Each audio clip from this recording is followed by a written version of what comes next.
नमस्कार, जय हिंद। मैं मोहन पाठक और आज बात करते हैं उस कार्यवाही की जिस कार्यवाही के बाद भारत और अमेरिका के बीच में संबंधों को लेकर कहीं ना कहीं जो मीडिया जगत है या अन्य प्लेटफॉर्म है वहाँ पे ये चर्चा बनी है कि क्या भारत और अमेरिका के रिश्ते खराब हो रहे हैं। खैर, आपको पता ही है कि डोनाल्ड ट्रंप ने प्रधानमंत्री नरेंद्र मोदी को अपने शपथ समारोह में नहीं बुलाया था, लेकिन भारत के एक वरिष्ठ कहा जाए जो प्रतिनिधि है वो वहाँ पे पहुँचे हुए थे। लेकिन अभी क्या हुआ है कि 4 फरवरी की सुबह एक ऐसा वाक़या हुआ जिससे पूरी दुनिया भारत और अमेरिका के रिश्तों को निहारने लगी है, यानी कि देखने लगी है। 4 फरवरी की सुबह 3 बजे अमेरिका से वहाँ का जो टेक्सास है वहाँ के सैन एंटोनियो से एक मिलिट्री एयरक्राफ्ट उड़ान भर रहा। इस C-17 विमान में अमेरिका में अवैध रूप से रह रहे 104 भारतीय सवार थे। इन्हें भारत के अमृतसर के लिए रवाना किया गया। ये अप्रवासी भारत में श्री गुरु रामदास जी इंटरनेशनल एयरपोर्ट पर पहुंचते हैं। इसके बाद बहुत सारे सवाल सबके मन में बन जाते हैं। भारतीय समय के मुताबिक 4 फरवरी की सुबह 3 बजे अमेरिका से 104 भारतीय अवैध प्रवासियों को भारत रवाना किया गया। यह पहली बार है जब अमेरिका अप्रवासियों को भेजने के लिए सैन्य विमान का इस्तेमाल कर रहा है। 5 फरवरी को दोपहर 2 बजे अमेरिकी मिलिट्री का C-17 एयरक्राफ्ट भारतीय अवैध अप्रवासियों को लेकर अमृतसर एयरपोर्ट पहुंचा और इससे भारत पहुंचने में करीब 35 घंटे का समय लगा। ट्रंप अमेरिका के दूसरी बार राष्ट्रपति बने हैं। एक बार राष्ट्रपति बने थे, उसके बाद चुनाव हार गए, फिर से चुनाव जीते हैं। और डोनाल्ड ट्रंप अप्रवासियों को लेकर बहुत ज़्यादा सतर्क है।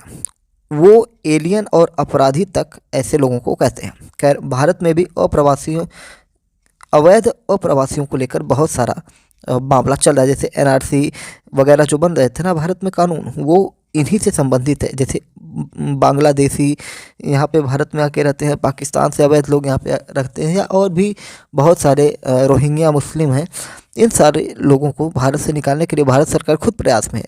तो भारत सरकार इस पर अमेरिका को कुछ कह भी नहीं सकती, क्योंकि डंकी रूट के जरिए या अन्य किसी अवैध तरीके से अमेरिका पहुँचने वालों को अगर अमेरिका बाहर निकाल रहा है तो भारत के लिए तो आगे का रास्ता क्लियर ही है कि जब अमेरिका अपने लोगों को, जो उनके यहाँ अवैध लोग पहुँचे हैं, उन्हें बाहर कर रहा है, तो भारत भी अपने यहाँ से रोहिंग्याओं को बाहर कर सकता है और उसमें दुनिया का कोई भी देश हस्तक्षेप नहीं कर पाएगा, भले ही भारत की पॉलिटिकल पार्टियां विरोध के लिए उतर जाएं।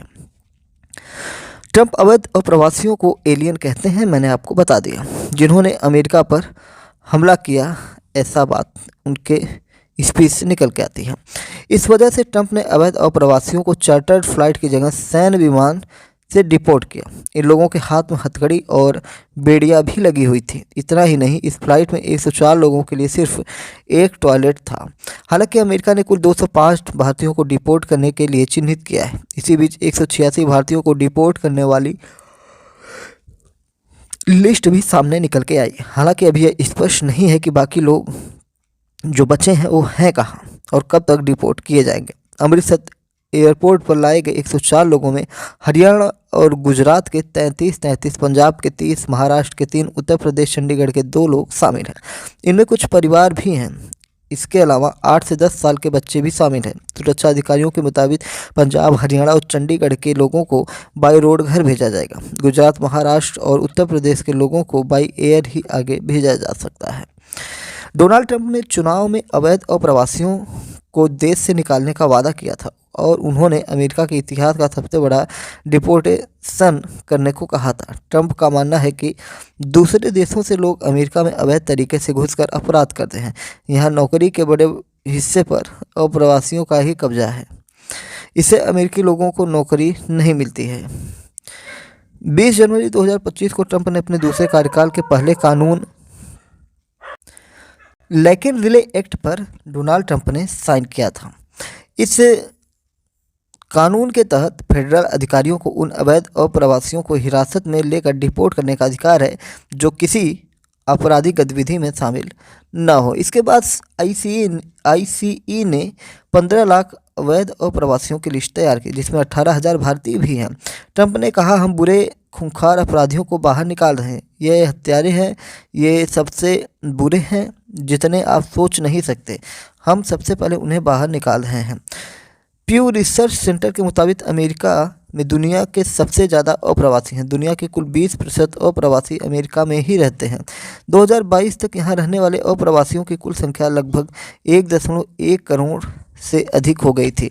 32 सालों में अप्रवासियों की संख्या लगातार बढ़ती चली गई और ये दोगुना तिगुना होती चली गई। BHU में एक प्रोफेसर हैं जिनका नाम है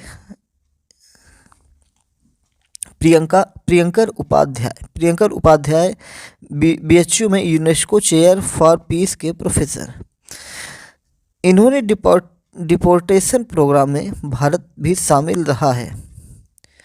भारत की मर्जी के बिना डिपोर्टेशन प्रोग्राम नहीं हो सकता था। इसके लिए केंद्र सरकार ने काफ़ी समय से तैयारी कर ली थी। 21 जनवरी को वाशिंगटन DC में भारत के विदेश मंत्री S जयशंकर और अमेरिकी विदेश मंत्री मार्को रूबियो की मुलाकात हुई। तब मार्को ने अवैध भारतीय प्रवासियों का मुद्दा भी उठाया था।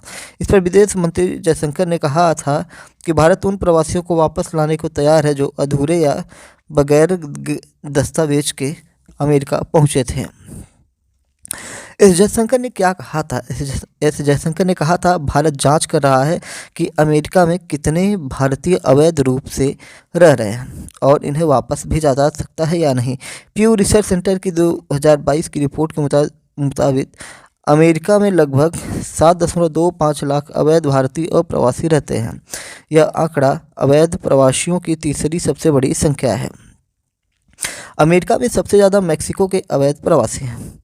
मैक्सिको के 41 लाख हैं, एल सल्वाडोर के 8 लाख, भारत के 7.25 लाख, ग्वाटेमाला का 7 लाख और होंडुरास के लगभग 5.5 लाख लोग यहाँ पे अवैध अप्रवासी हैं। विदेश मामलों के कई जानकारों के अनुसार भारत सरकार अप्रवासियों पर कानूनी कार्रवाई करने के लिए बाध्य नहीं है, लेकिन सरकार इस मुद्दे पर जांच जरूर करेगी कि डंकी रूट से सफ़र करना या चोरी छुपे देश से बाहर निकलने के जुर्म में कार्रवाई हो सकती है। हालांकि केंद्र सरकार की ओर से इस पर कोई बयान जारी अभी तक नहीं हुआ है। अगर अमेरिका की पॉलिटिक्स को हम समझें तो अमेरिका से अप्रवासियों की वापसी गंभीर मुद्दा है। सरकार बहुत सोच समझकर कोई कदम उठाएगी। देश में बदलती राजनीति और अमेरिका के साथ बिगड़ते रिश्तों को ध्यान में रखकर फैसला लेना होगा। यह कहना मुश्किल है कि अप्रवासियों को उनके घर पहुंचाया जाएगा या उन पर कार्रवाई की जाएगी। अप्रवासियों के लौटने का खर्च भारत नहीं बल्कि ट्रंप सरकार उठा रही है, क्योंकि अमेरिकी सरकार अप्रवासियों को डिपोर्ट कर रही है। अमेरिकी रक्षा विभाग डिपार्टमेंट ऑफ डिफेंस यानी कि DOD अप्रवासियों को हटाने की मुहिम में 4 मिलिट्री एयरक्राफ्ट का इस्तेमाल कर रही है। इनमें से 2 C-17 और 2 C-130E विमान शामिल हैं। अमेरिकी अधिकारियों ने 27 जनवरी को टेक्सास से ग्वाटेमाला 80 लोगों को भेजा। इसमें एक प्रवासी पर लगभग $4,675 यानी करीब 4 लाख रुपए खर्च हुए थे। यह खर्च अमेरिका के कमर्शियल चार्टर्ड फ्लाइट से 5 गुना ज़्यादा है। चार्टर्ड फ्लाइट के एक टिकट की कीमत $853 यानी करीब 74,000 रुपये बताया जाता है। ऑपरेटिंग कॉस्ट $21,000 यानी 18.28 लाख रुपए प्रति घंटा थी, जबकि C-130E के 1 घंटे उड़ान की लागत $68,000 से $71,000 थी, यानी 60 लाख से 62 लाख रुपए।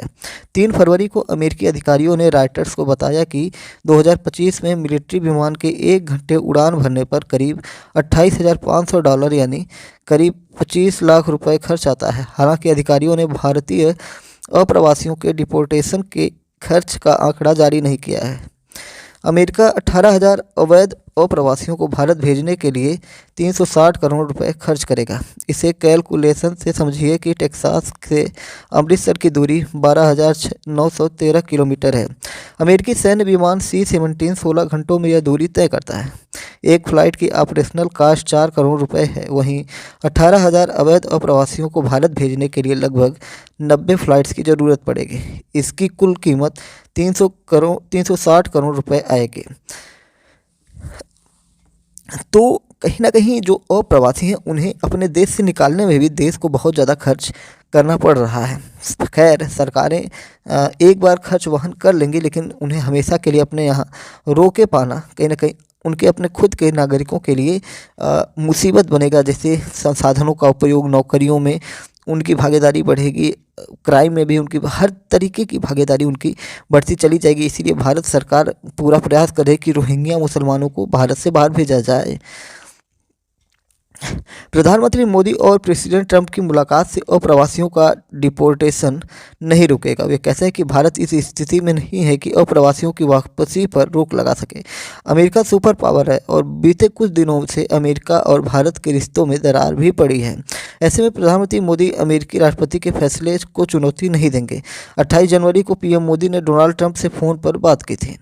ट्रंप ने पीएम मोदी पर अप्रवासी मुद्दे को लेकर काफ़ी भरोसा जताया था।